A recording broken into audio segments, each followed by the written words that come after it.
kwa sababu tu unamchunguza mtu na kumuona kile ambacho alichokibeba, ndo ukahisi ni mtu sahihi kwenye maisha yako na ukaona uambatane naye.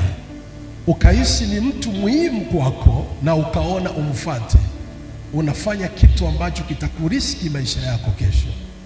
Ukitaka kuwa mtu sahihi na kufanya jambo lililo sahihi, angalia moyo uliomo ndani ya yule mtu. Kwa hiyo, kwa sababu hiyo tunampata mtu na uzuri wake, tunampata mtu na umakini wake kulingana na aina ya moyo wake.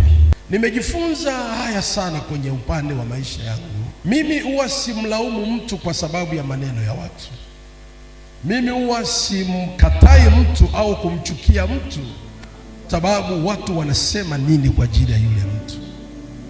Ingelikuwa ni hivyo, ningechukia kila mtu nilionaye hapa, kwa sababu unaweza ukashangaa mtu unayemwamini lakini ukasikia ameongea kitu fulani kwa ajili yako.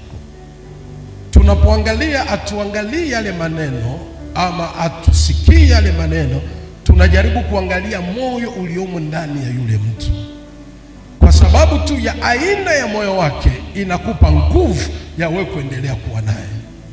Lakini ukisikia jinsi au maneno ya watu wanavyoongea, hauwezi ukatoa hata 100 kwa ajili ya yule mtu.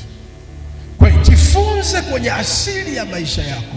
Ukitaka kuwa mtu bora ambaye unatakiwa umfuate mtu ama uwe na mtu, jaribu kuangalia aina ya moyo uliomo ndani ya yule mtu. Kufeli kwenye maisha ya watu wengi, wanaishi lakini hawajui adui